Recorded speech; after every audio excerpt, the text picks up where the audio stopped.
لیکن دا کم شر چې پکې دی دا دومره شر دی چې انسان د ایمان نه خلاصوي.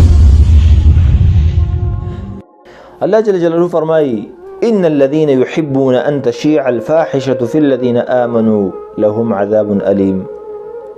وی هغه خلق یقینا هغه خلق چې په مسلمانانو کې بے حیايي خوري وی د دې خلقو دپاره عذاب الیم درناک عذاب ورکوم.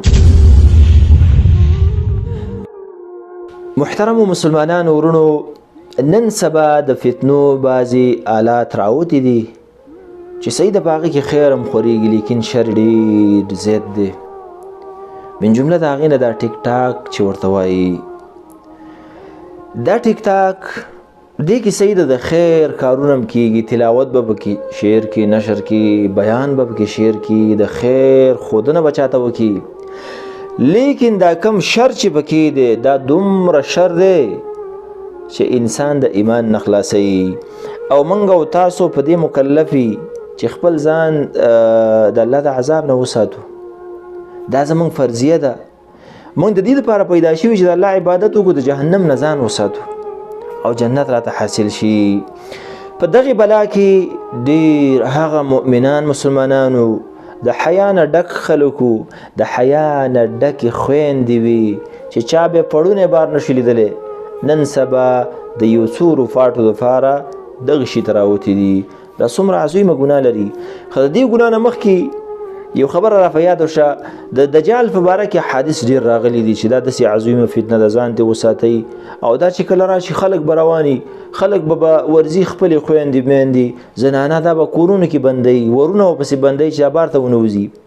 ما به خپله داسې ویله چې دا به څنګه دجال چې داسې به لیکل شوي وي چې دا کافر دی او دا د دونه خلک به ورځي. لیکن اوس چې ما دا ټیک ټاک ولیدو دا فیسبوک یو په دې شی نه نو الله دې زموږ او ستاسو حیا کوي او د فتنو نه دې وساتي د دجال د زمانو نه خو دې موږ په طریقه اوله وساتي په هغه وخت کې د الله موږ ته ژوند راکوي. عزتمندو دې ټیک ټاک کې څه شی دی چې موږ پسې دونه ځانونه بې حیا کړل ښځو پسې هغه خپلې حیاګانې واړتولې ځوانانو پسې هغه حیاګانې ختمې کړلې څه دپاره د یو څو روپاټو دپاره چې یو څو روپۍ وګټي دې دپاره. نو ستاسو څه خیال دی چې دا دجال د هغې سره جنتونه یي د دنیا همدغه رنګي ټوله دنیا ورسره یي هر څه چې غواړي تاله درکوي.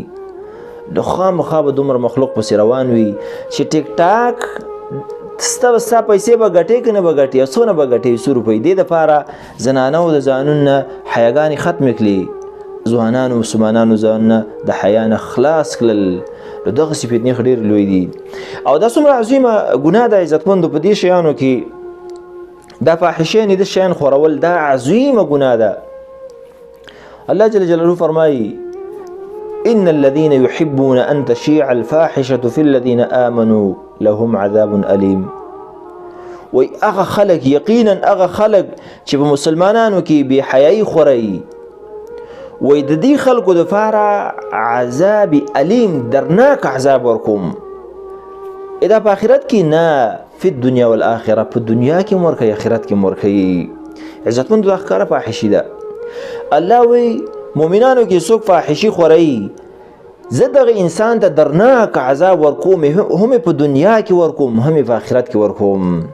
عزتمندو باید چې موږ او تاسو دې نه ځان وساتو خپل ما تحت کشران د دې شیان نه وساتو د هغې موبایل مراقبه کو هغه وګورو بچی ته څه شی ګوري زما وروره ته څه شی ګوري ټیک ټاک د بلا سین دا دې په بلا شي ټیک ټاک څه شته ویلی شي ایمان موږ سره دی ایمان نه خلاصېږم په دې باندې بچی د ایمان نه خلاصېږي دا خو لا یو ټیک ټاک دی دا چې سبا له بله فتنه راځي هغې ته موږ وردانګو باید چې د دې مخنیوی وکړو. دغه زموږ نسل عزتمند کشران چې په ټیک ټاک کې داسې پیښې کوي او داسې فحشانې خوري د دې بچیان چې پیدا کېږي هغه بس دغې به څه حال عزتمندو هغه به نمسي زمونږ یو بچیان کېږي. د په دې وجه باندې دا شیطان چې یو کار د ښیي دا د وروسته دپاره دا عظیمه فتنه ده د دې نه به نورې فتنې پیښېږي پیدا کېږي.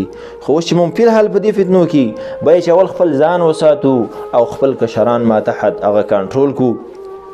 دا دنیا ده امتحان دی ایمان ساتي خیر دی په آخرت کې. ایمان نه ساتي ځان ته سنډې ځان د دې ځای کې د ایمان نه خلاصې جهنم به دې ځي.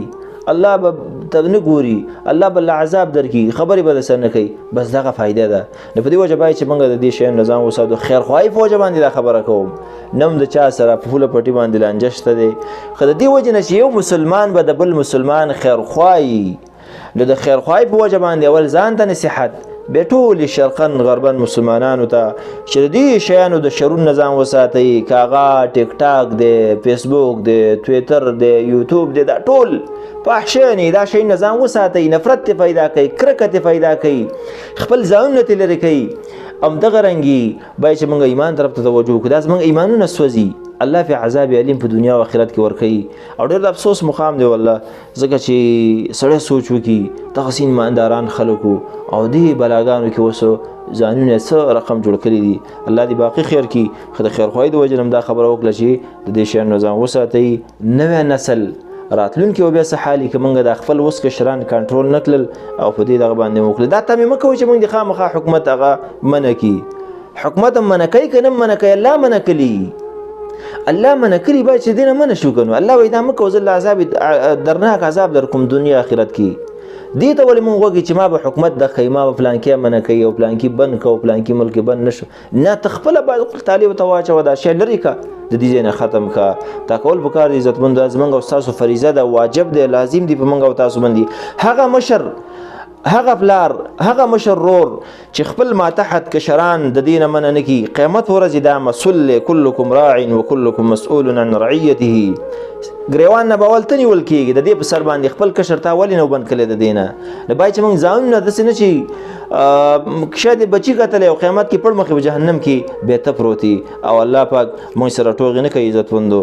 او دا غیر رښتینې خبرې دي او رښتینې وعدې دي، که هغه د جهنم دي او که هغه د جنت دي. هذا بالله تعالی التوفیق والله اعلم.